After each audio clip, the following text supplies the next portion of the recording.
I think our team really understands that standard that we have here across the board. And it has to start with two words: play hard, effort.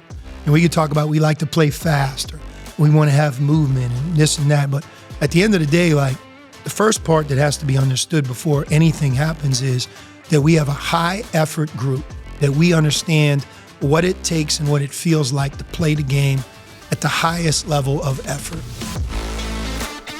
This is the Sean Miller Podcast, presented by Deer Park Roofing. Now, here's your hosts, Paul Fritschner and Adam Baum, with the head coach of the Xavier Musketeers, Sean Miller. Welcome into another episode of the Sean Miller Podcast, presented by Deer Park Roofing, as well as the official payroll sponsor of the Sean Miller Podcast at Payroll Partners. I'm Paul Fritschner, alongside Adam Baum, and to my left, the head coach of the Xavier Musketeers, Sean Miller. Coach, it's been a little while since we've been able to do a podcast with you, but it's been a great couple of weeks here for the team. Things have really been picking up steam, and it's great to be able to catch up with you and to give you an opportunity to talk about everything that's been going on here over the last month or so with the team. How you doing? Doing fine, Paul. No doubt we've had a unique, really 3-month run. You know, if you go through November, December, and here we are now at the end of January. But I'll tell you, I think we're playing our best basketball of the season right now. We've hit a level of play really for about the last 2.5, almost 3 weeks. I think we've won 4 out of 5. The one game we didn't win at St. John's was a game where the level of play of both teams in Madison Square Garden was at a very high level. We weren't able to finish that. And as you guys know, that word right there is really the word that stands out for me on really our season, and that is being able to be the same team towards the end of the game as we are oftentimes throughout the game. We establish a winning way. We establish a level of play in which we can be victorious, but towards the very, very end, there's just been so many instances, offense, defense, single play moments where we haven't finished. Recently against UConn, recently against Marquette, recently against Villanova, we finished those games. And really those games were a mere image of several others that didn't go our way earlier on. You know, when you look at how Xavier has really turned things around here in the last couple of weeks, it's been the defense. It's been the calling card of this team. And, you know, you mentioned being able to close out those games. Even at the end of the St. John's game, Dalen Swain goes out with an ankle injury. You get to stop at the end of regulation to force overtime. Weren't able to go on and win that game. But still, the defense is playing not only one of the best in the conference, but playing as one of the best in the country over the last 3 weeks. What was it really after the St. John's game here at home that has completely flipped a switch here defensively for this team? You know, I do think we've shown a lot of good moments defensively throughout our season. I would say that, you know, when you're really good on defense, once again, you're the same in the first half as you are in the second. You're as tough at the end of the game as you are when the game begins. You just have a consistency that's very difficult to score against. We were a team that were able to show glimpses and long stretches, but maybe not be as consistent from the start of the game to the finish as we would have liked. Most recently, over the last month through January, I think we've developed a more consistent level of play where you see it more from the beginning of the game all the way throughout. And even when we sub in the beginning of the second half, late in the first half. And you're right, Paul, our win streak, our level of play over the last 5 or 6 games, it really does coincide with a higher level of defense. And it's, you know, guys growing individually. For me, it's a reminder that when you're a new coach and a new staff, and every one of our circumstances are different, and whether college basketball is flipped upside down 3 times over or not, I believe it has since I've become the coach here at Xavier. That's off the court. As you look to build a team and your roster differently, it does take time to establish a way, to establish habits.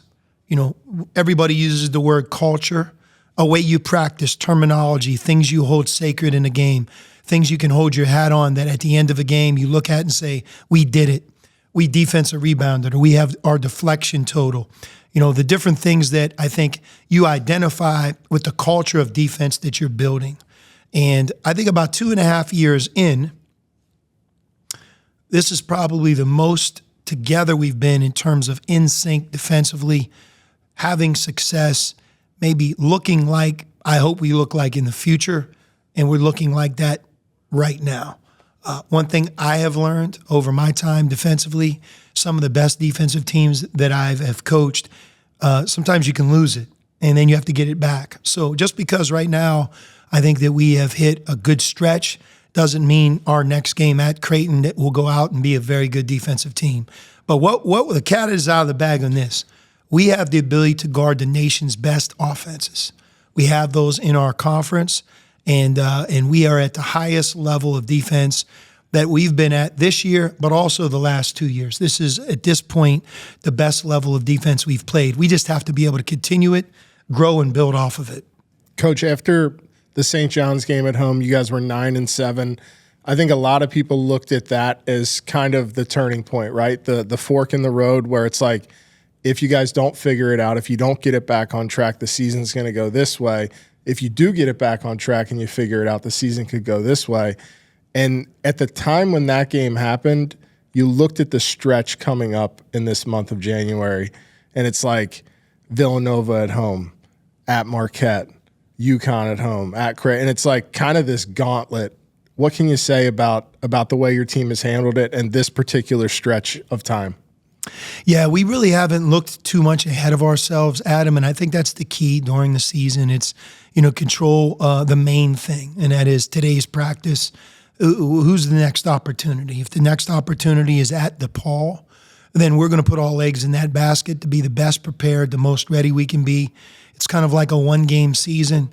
We can't really look beyond it because, makes no sense to do that in any way, shape, or form. But when you experience success, you start to stack good days in between games. You start to improve in areas that you really wanted to improve in, like our defense, and then you get a win. Well, then now you have more confidence. I think you have more belief in that what we do works. Let's build off of it. Let's grow, and let's string it together. And we really strung together a number of good weeks.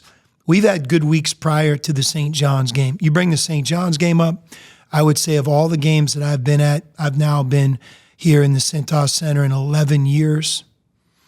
I guess almost 8 now as a head coach, and then 3 other years as an assistant coach. I've never been in the Cintas Center with a home court atmosphere like the one we experienced. We did not give our crowd very much to cheer about, but everybody was lethargic. I think we were coming off of a snowstorm, no students. Our team wasn't playing well. St. John's was a very difficult matchup for us. But I would tell you that if the Cintas Center, how that felt on that night, we would have lost over our years here many, many more games. That's not the crowd's fault. We're all in this together. But when you're in the Big East Conference and you're playing at the highest level, every game matters, and nothing is more sacred to all of us than our home court advantage. And when you have it like we had it the other night against UConn, as our students have come back, our crowd was electric.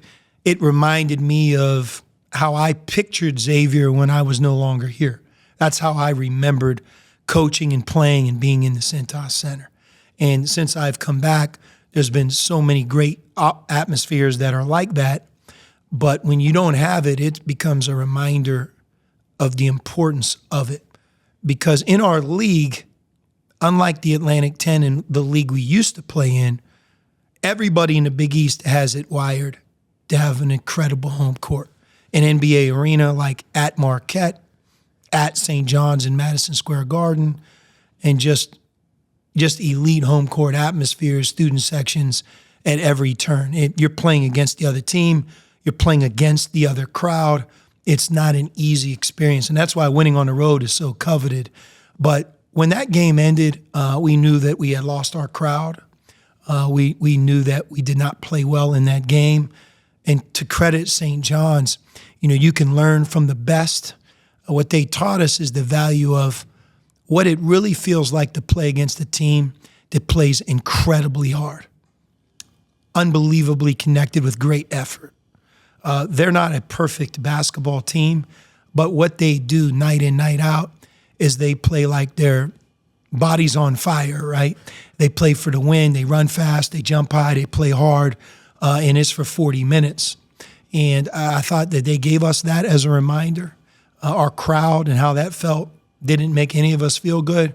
And I think we really set out on a mission to respond to that in a correct way, and that is to be better ourselves, to play harder, to be more cohesive, to look at these days in between games as times of working collectively together and understanding what we need to be better, and then starting to have those things show up in games. And really, since that game, whether we have won or lost, and if you look at our second St. John's game, although we did not win that game, that one was much different in terms of how it felt for all of us. So we have to continue to move in that direction and be better because of what we went through. I think it's interesting you talk so much about what it felt like to play here on the night of that St. John's game, and then it came out later.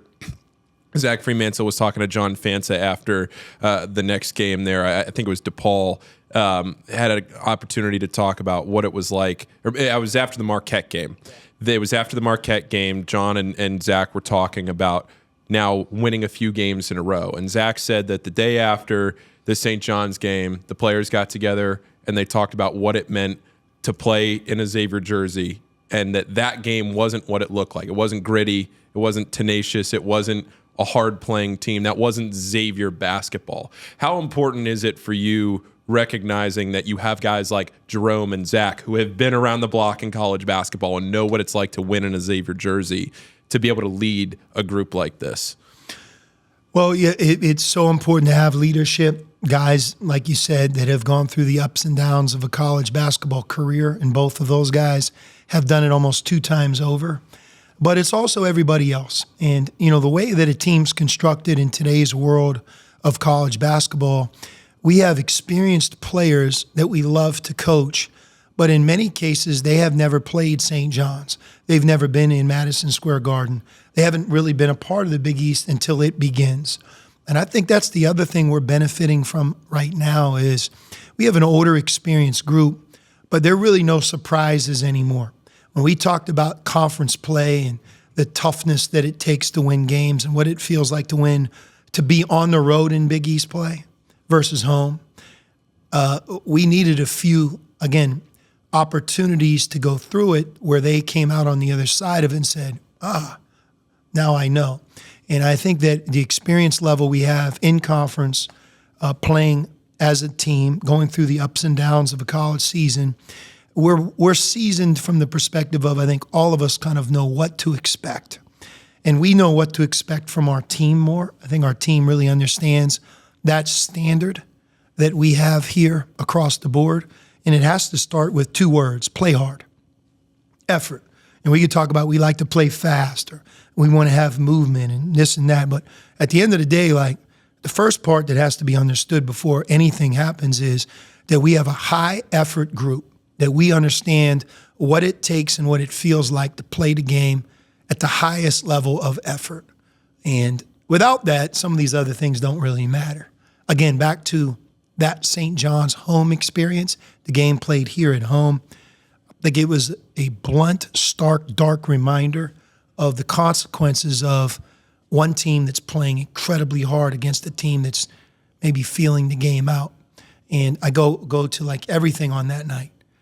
To lose your home crowd, to get beaten at home the way we did, to feel like we felt based on the effort level of the other team, I think it's helped us grow and be much, much better moving forward.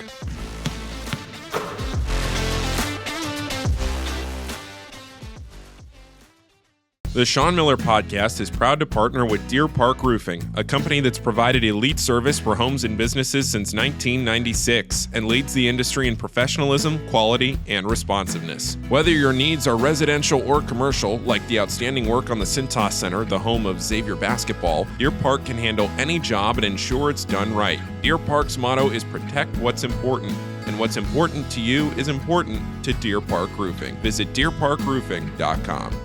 The Sean Miller Podcast is proud to partner with Payroll Partners, where you're not just a number. That means providing a best-in-class HR and payroll experience that was built on award-winning technology and live support customer service with a dedicated payroll specialist who's just a phone call away.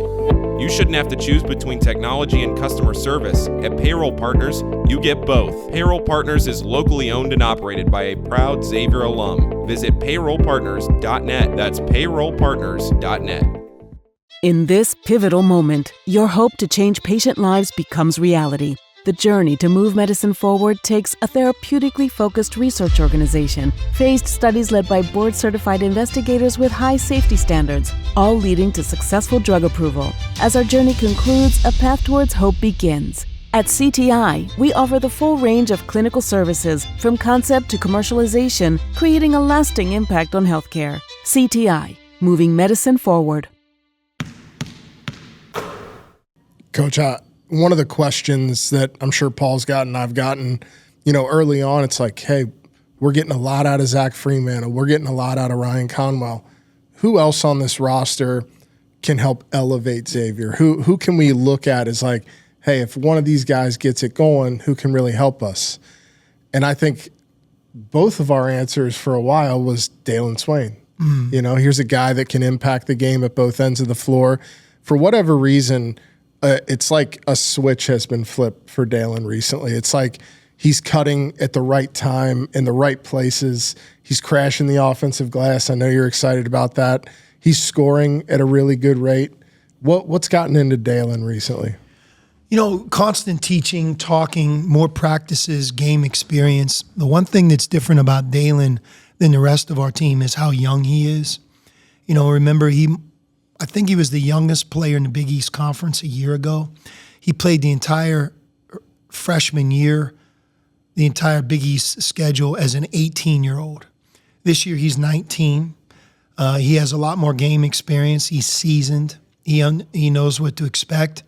But his role changed from a year ago to this year. And oftentimes when that happens, it takes a month, November. It might take 2 months. Sometimes it might not click until the end of your sophomore year.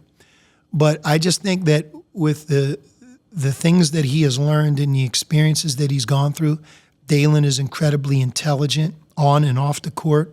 He wants to be good. He cares.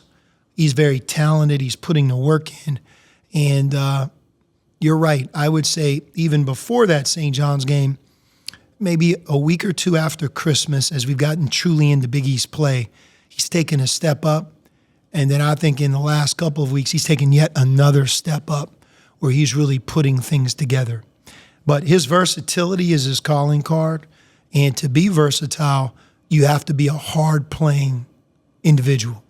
To be an offensive rebounder, defensive rebounder, to guard the other team's best offensive player, right? To be a playmaker, to push the ball in transition. All those things take a lot of energy. They take a lot of effort. And when you're trying to put a check in the box across the board like we are, like he is, the faster he runs, the harder he plays, the more determined he is, his ability level will lead him to be able to do all those things better. And I would think, like, if you asked him what switch has really gone off, it's, I thought I played hard. I learned how to play with more effort and energy, but I'm able to do that easier now for longer periods of time, and I truly understand the value of it more now than I ever have. But the sky is the limit. It's been fun watching him develop and grow. I thought the last thing that he did, which is our game against UConn, in which he had an ankle injury towards the end of the St. John's game, it would have been very easy for Dalen to sit out the UConn game. I would have understood it. His teammates would have understood it. And you could have made the argument that, I don't know, maybe it's in his best interest to be the most ready or the best he can be for Creighton. They just sit out. But he didn't want to do that. He was cleared. He fought through it. And to watch him play at the level he played at against UConn without practicing, not being 100%, fighting both mentally and physically through that injury, man, that really gave me a lot of hope that all of the goals and dreams we have for Dalen are going to be in his reach. I believe that. But he is really developing, And I believe this. I don't think we've seen the best of him yet this year. I still think that in these next 5, 7, 10 games that he can even hit another level of play. What are some of the limitations as a coach that you might have in instilling confidence in a player? And what I mean by that is not that a coach can't instill confidence, but at some point it kind of has to come from within, right? Yep. You have to be positive. There are times you can't always be negative. I also think you have to be realistic as a coach. Honesty is the thing that I believe a player values more than anything else. In other words, if I give them some, false bravado, great job, and deep down he knows and I know that what I'm trying to commend him on isn't really the standard that we're both after, it becomes hollow. I'm no more than a cheerleader. But I do think pointing out the rights, the wrongs, you did this well, you didn't do this well, and this is how I think we can work together to fix this and make you better in this area. This is the solution. Will you work with me on it? And when you have that over time, I think what starts to happen is that's when a player develops and learns. And then the confidence, it's like a parent. The most powerful thing that we can all give to our children is the know-how so that they can do it on their own when it's time. The process in getting them there can be different for each child. And sometimes the love can be tough love. You have to let them fail some. And you have to be okay with allowing them to fail. And what they'll learn is to own it, to know the power of working with somebody else to help them be better, and then to really look forward, right? Look forward to the next opportunity. And I think those 3 things are a real part of confidence. Can you get a player to own it in what they aren't doing well? Can you convince the player to work together, to accept teaching and help, because they oftentimes aren't going to be able to get there on their own? Can you give them the path, the solution of this is how we can both work together to help you? And then can you get them to not look back, but to really move forward in eagerness and excitement to that next game, that next practice, that next opportunity, move forward. When you lose a game, it's like, okay, next thing. And I think own it, work together, next opportunity. What happens, Paul, when it comes to confidence, you help them understand it and give them confidence, but they deep down know that the confidence came from within. It came from their own hard work and their own resolve. And I think when a player understands that, then the sky's the limit, right? They can start to fix their own problems more often. They oftentimes can get to the higher level by themselves with less help. And all those things are powerful, right? So, for me, I love it when a guy like Dante Maddox can go from not playing well or hardly at all against St. John's on the road, bouncing back through a couple of days and playing great against UConn at home. It didn't happen because I picked him up and hugged him every 2 hours. We talked. We talked about what didn't go right. We talked about moving forward, what we need to do to work together. But Dante had his own confidence in that game. And what I'm confident about now for him is that's something he won't lose as easily. And, again, there's a fine line. I think each player is wired a little differently, and it's up to us as a coach to determine how to get that player from where they are to improving. But that's really what this is about. And then from a collective way, you do that with the team as well. All right. Coach, we know you got to go here, but Adam has... we got a little... I think it was your introductory press conference when you came back to Xavier. You talked about how nice it was to be back in Cincinnati. And you mentioned Graeter's and Skyline Chili. And obviously, Graeter's and Skyline recently released an ice cream. I've heard about that. Yeah. So we thought this would be good to let you sample this. Here we are, the Skyline Spice Graeters. And we had a few of your guys out there try this already, and we've got some glowing reviews. Okay. There we go. So we're clear, and at first it seems like this is supposed to taste like a chili dog. It's not. No. They're just mixing in their spices, and there's oyster crackers in here as well. There are. Full oyster crackers. Okay.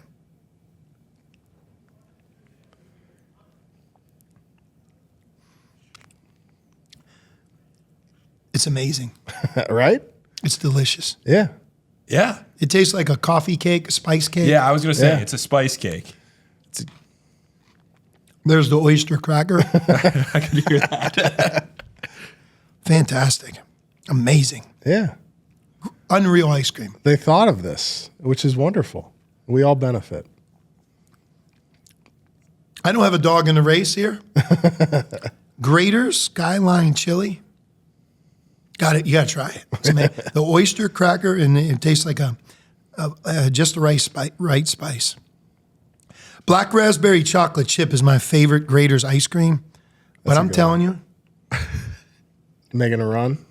this is amazing. This is really good. Yeah. It's awesome. That is awesome. Well done, Graeters. Well done. Well, Coach, Yeah. we really appreciate you coming back on the podcast. I think we did one of these without you, and we explained to our audience that, there's going to be moments during a college basketball season where you want to focus on your team. So we're not going to sit up here and act like, oh, we're back and every week we're going to be recording. Here and there we're going to try to sprinkle one of these in. But yeah, I think focusing on your team was a sound judgment call on your part. So the one thing is, when you're part of the Big East Conference, trying to make the NCAA tournament, you're recruiting, non-conference scheduling, dealing with injuries. I mean, there was a period of time here this year where I didn't know if Zach Fremantle would play again for us. And if you think about him not being on our team, and he wasn't on our team for 3 weeks. Now, he only missed 3 games, but 3 weeks is a long period of time to practice, figure it out. We almost changed everything without him. And then he comes back, and you're like, all right, he's back. Well, we changed a lot of things, so, now you have to work through. And it's not easy. The competitive spirit in our league, the parity among a lot of teams, the greatness of the coaches, the players. This is what we all signed up for, but there are no easy outs here. And I believe that our conference is only getting better. So, look, right in the middle of it, hopefully we can play our best basketball down the stretch. I think we've, over the last couple of weeks, established a level of play that we had not established prior to that. And now we have to keep it and grow it one more time. Coach, we appreciate you joining the show today. And for Adam, for Coach Miller, I'm Paul Fritschner, signing off. Thank you, as always, to our presenting sponsor, Deer Park Roofing, and the official payroll sponsor of the Sean Miller Podcast, Payroll Partners. We'll see you next time on the Sean Miller Podcast. This has been the Sean Miller Podcast, presented by Deer Park Roofing, with your hosts, Paul Fritschner and Adam Baum. Join us again soon for another episode with the head coach of the Xavier Musketeers, Sean Miller.